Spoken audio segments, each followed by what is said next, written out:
you ever thought about the big picture? Like, really big, beyond this life and into what many believe comes next?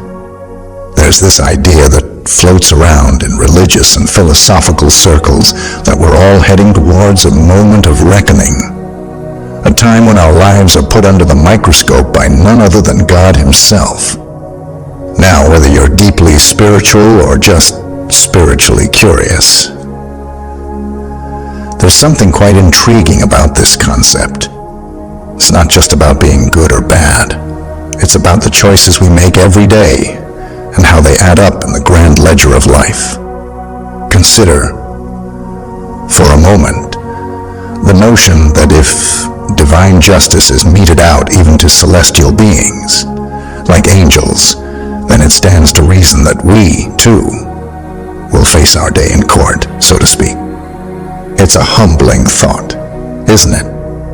That our actions, big and small, are forming the chapters of our life story that will one day be reviewed, page by page. It suggests a level of accountability that goes beyond societal laws and norms, touching on the very essence of right and wrong. But here's the catch. Life doesn't come with a practice mode. We're alive right now, making decisions that weave the fabric of our future. Every day is a new page, and the ink is permanent. This idea might sound a bit daunting, but it also carries a message of empowerment. It reminds us that our choices matter, not just in the immediate aftermath, but in the grand scheme of things. It's about living consciously, with an understanding that our story is being written in real time by us. Imagine, if you will, a review session that can afford to be as detailed as life itself, where every moment can be examined with no rush. It's a perspective that brings eternity into a more graspable light, inviting us to ponder not just the length of our lives, but the depth and quality of our moments. How will we feel when we see our lives played back, especially those moments we thought no one saw? It's a question worth reflecting on as we navigate the choices that write our story. Even at this moment, as I deliver this message, there's a sense that something profound is happening, something that goes beyond the mere exchange of words. It's as if the very air around us is charged with a call to introspection, urging us to look inward and confront those aspects of our lives that we'd rather keep hidden. The notion that our actions, both public and private, are being illuminated by a higher power is a sobering one.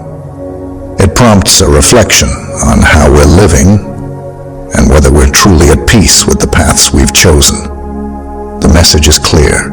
Those secrets we harbor thinking they're veiled from the world are not unseen. It speaks directly to those of us carrying burdens of guilt, like the weight of infidelity, hidden from the eyes of others, but heavy on our hearts. Yet, the underlying message isn't one of doom and gloom. Rather, it's a beacon of hope. It reassures us that forgiveness is within reach, that it's never too late to change course and make amends. This isn't about broadcasting our failings to the world, but about acknowledging them in the quiet of our hearts and seeking forgiveness where it truly matters. This conversation might feel heavy, a bit too real for comfort, but isn't that precisely the point? The reminder of our mortality, encapsulated in the reflection that our years might span 70 or 80 if we're fortunate, serves as a powerful motivator. It's not there to fill us with dread, but to inspire us to live with intention, to value each moment given to us. Teach us to number our days isn't just poetic language. It's a practical guide for living life with awareness, making choices that reflect the transient nature of our existence and the lasting impact of our actions. So, how do we respond to this invitation to reflection and transformation? Do we dismiss it as another sermon? Or do we pause to consider its implications? The reality of our ephemeral lives, the fact that we are but temporary occupants of this world, should not lead us into despair. Instead, it should empower us to live more fully, to make decisions that align with our deepest values, and to cherish the connections we have with others. In embracing this perspective, we find a roadmap for a life well lived, marked not by the fear of judgment, but by the pursuit of wisdom, integrity, and love. The Book of Psalm, chapter 90, verse 12 says, "So teach us to number our days, that we may get a heart of wisdom." This ancient verse, nestled within the poetry of the Psalms, hits different when you pause and let it sink in. It's a request, a prayer really, asking for the clarity to see our lives through a lens of transience and significance. It's about acknowledging that our time here isn't unlimited, that every day is a drop in the bucket of eternity, and living with that end in sight can actually lead us to make wiser, more thoughtful choices. It's fascinating, isn't it? This idea that being mindful of our mortality could be the key to unlocking a deeper, richer way of living. It suggests that wisdom isn't just about accumulating knowledge or experiences, but about cultivating an awareness of the preciousness of each moment. Imagine if we all embraced this mindset, living each day as if it were both our first and our last. The decisions we'd make, the priorities we'd set, and the trivialities we'd let go of could transform not just our lives, but the world around us. Yet, as we look around, it seems this sage advice from the Psalms isn't something that's widely heeded. In our modern society, with its distractions and its relentless pursuit of more, the fragility of life is often overlooked. We're bombarded with messages that encourage us to live for the now, but not necessarily in the mindful, purposeful way the psalmist suggests. This disconnect between ancient wisdom and contemporary living underscores a gap in our collective consciousness, a gap that, if bridged, could lead us toward a more fulfilled, meaningful existence. So what does it mean for us today to number our days? It's a call to action, a challenge to live intentionally and with awareness of the finite nature of our time on Earth. It's about making each day count, not in a frenzied rush to do more, but in a deliberate choice to do what matters. Let's take this message to heart, allowing it to shape our decisions, our relationships, and our perspective on life. In doing so, we might just find that the heart of wisdom we're seeking has been within reach all along, waiting for us to slow down, reflect, and recognize the value of every moment we're given. Diving into the topic of angels in chains really opens up a Pandora's box of cosmic drama, doesn't it? It's like peeling back the curtain on a celestial courtroom drama, where the stakes are nothing less than eternal damnation or salvation. These fallen angels, once residents of heaven and in the presence of the divine, now find themselves in a pretty grim scenario. Shackled in darkness, a far cry from the celestial glory they once knew. It's a stark reminder that rebellion against the ultimate authority carries hefty consequences. But what's fascinating here isn't just the fall itself.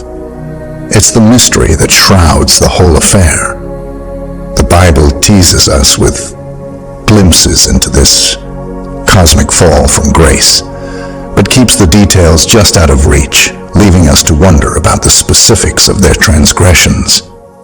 Then there's Lucifer, the headliner of this divine tragedy.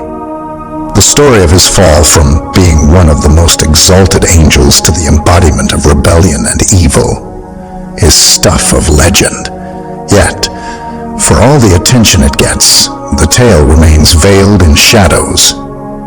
Isaiah gives us a poetic peek.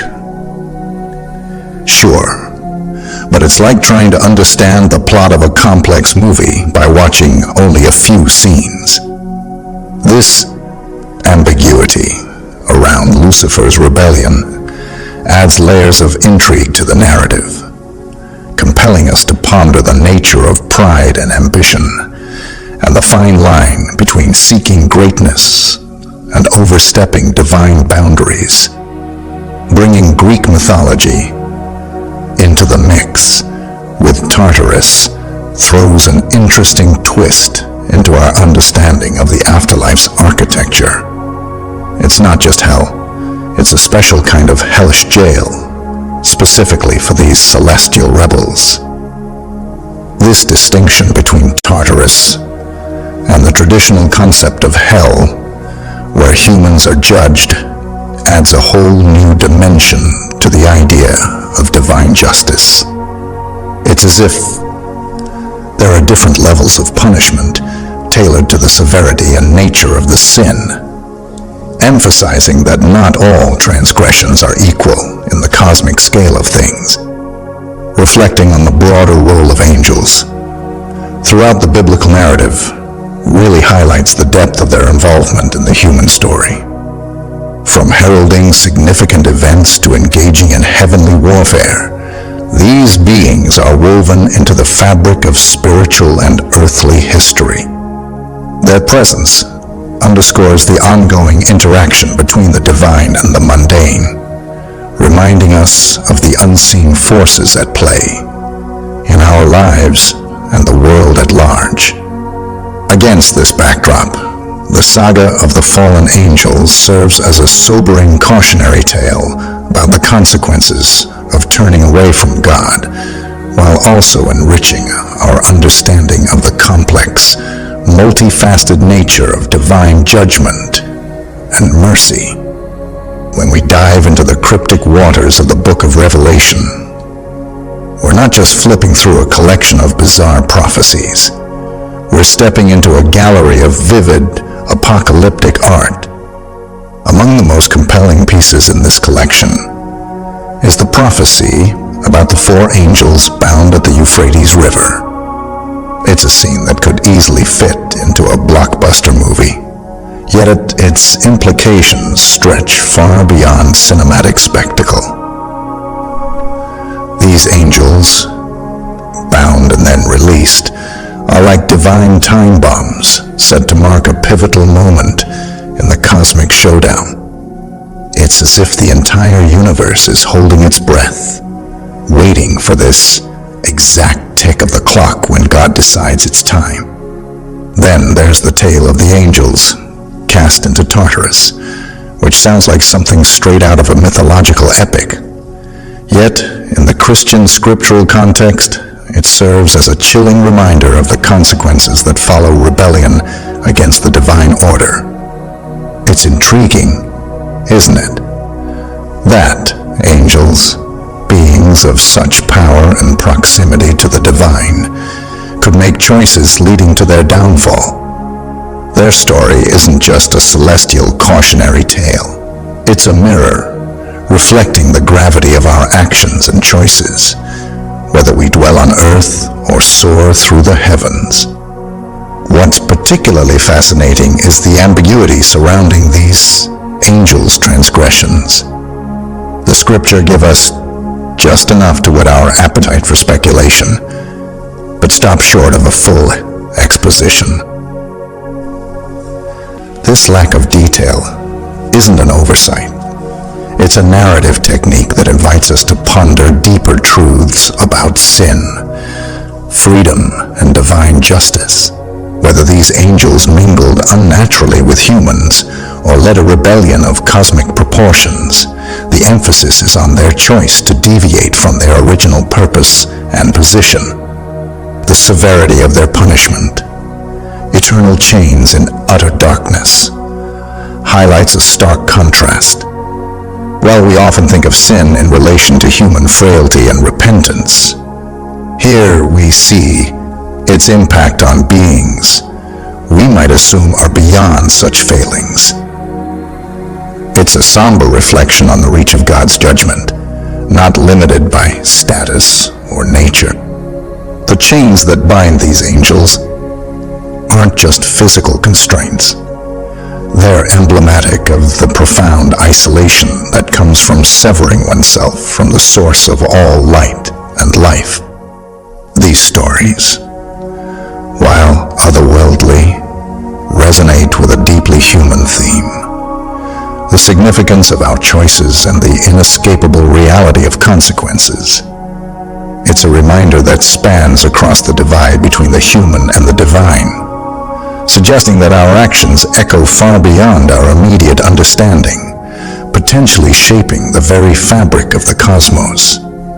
In this light, the concept of divine judgment takes on a new dimension, not just as a future event to be either feared or awaited, but as a present reality that invites us to live with an awareness of our place within a larger divine narrative.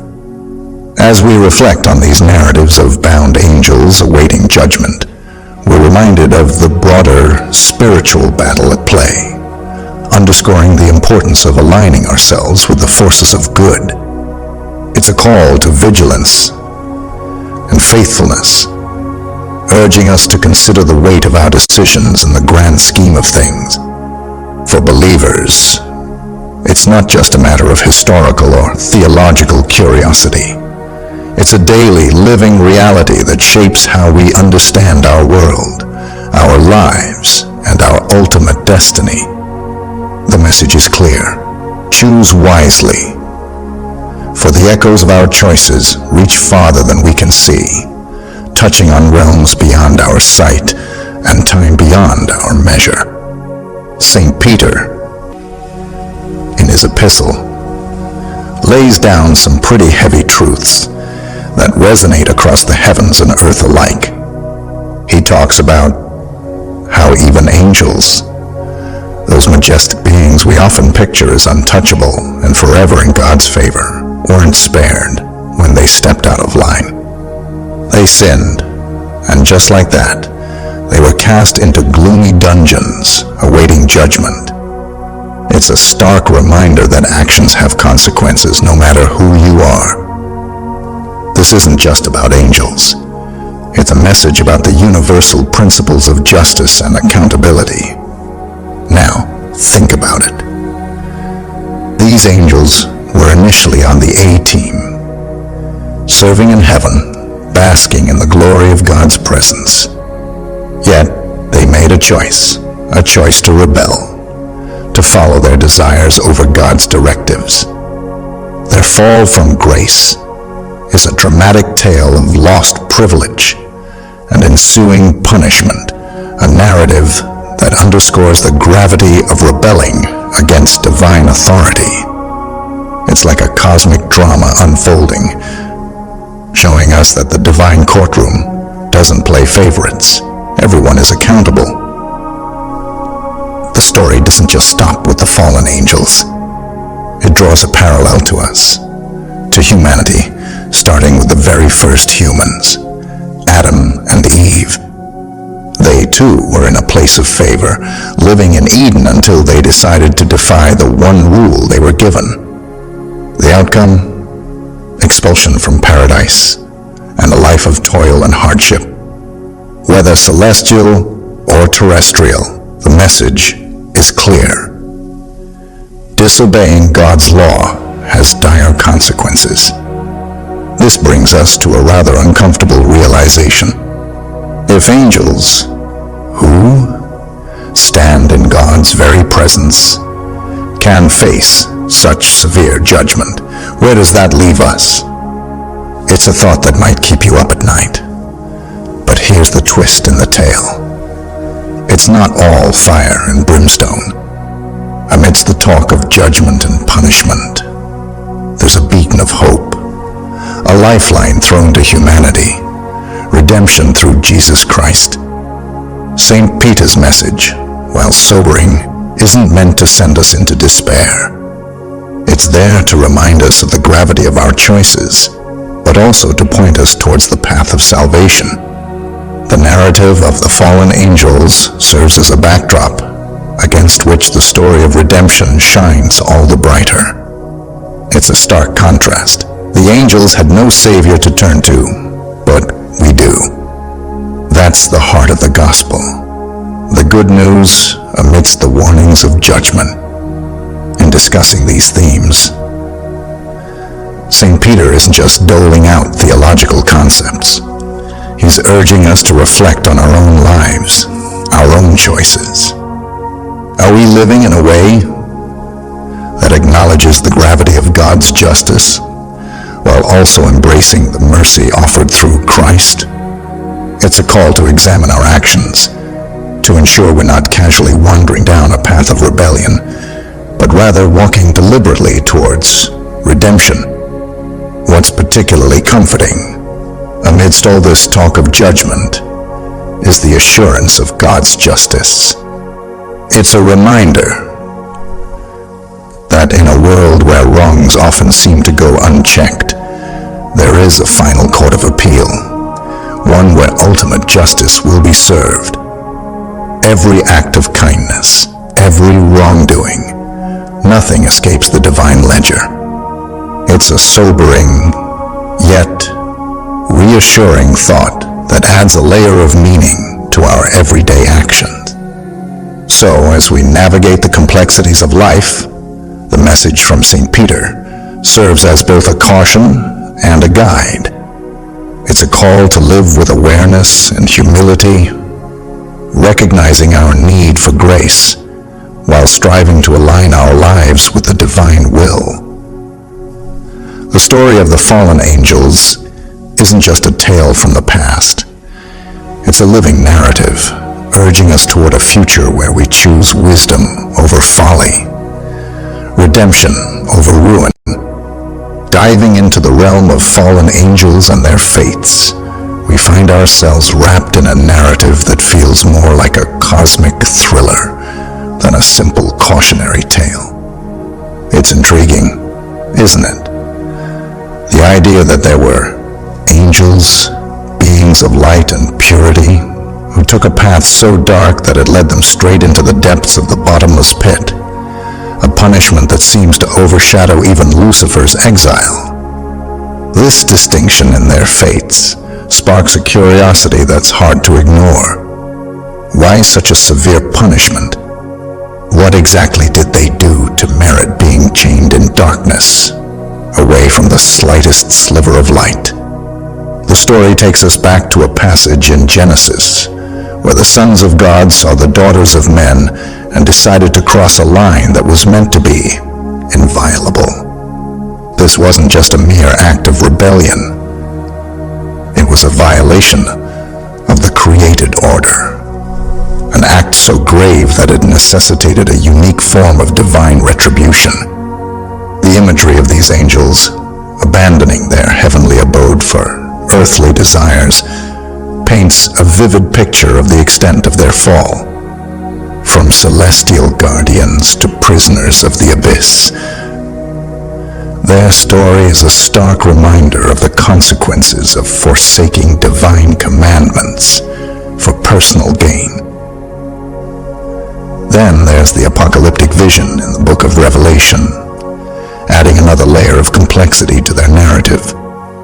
The emergence of locust-like creatures from the bottomless pit under the command of a being named Abaddon or Apollyon suggests that these fallen angels' roles in the divine drama are far from over.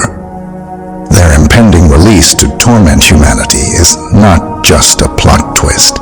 It's a pivotal event in the unfolding of end-time prophecies, a moment that's been set on the cosmic calendar since the beginning of time. What's particularly fascinating about this whole scenario is the level of speculation it invites. Scholars and theologians pore over ancient texts, trying to piece together the puzzle of these angels' identities and the nature of their transgressions. Each theory offers a different lens through which to view their punishment and role in the broader narrative of divine justice. Yet, despite the myriad interpretations, the core message remains unchanged. There are consequences for rebelling against the divine will, consequences that reverberate through the heavens and across time. Amidst these tales of judgment and cosmic warfare, it's easy to feel a bit overwhelmed. The scale is so vast, the stakes so high. But at the heart of this narrative is a simple, sobering reminder of the gravity of sin and the unerring justice of God. It's a reminder that resonates not just in the celestial realms, but in the everyday choices we face as humans. The story of the fallen angels serves as a cautionary backdrop against which our own stories unfold, urging us to consider the paths we choose and the consequences they entail. Yet, in the shadow of divine judgment, there's also a glimmer of hope. While the fallen angels face their punishment, humanity is offered a chance at redemption. This contrast between the irrevocable fate of the fallen angels and the grace extended to humankind underscores a profound truth about the nature of divine mercy. It's a beacon of light in a narrative often shrouded in darkness, a reminder that, despite our own failings, there's a path back to the divine, illuminated by the sacrifice of Christ. So, as we navigate our own journeys, reflecting on the tales of those who fell before us, let's take to heart the lessons they offer. The story of the fallen angels isn't just a tale of ancient rebellion. It's a mirror reflecting our own potential for defiance and the ever-present offer of divine grace. It's a call to walk in wisdom with an awareness of the delicate balance between divine justice and mercy, and the pivotal role our own choices play in that eternal narrative.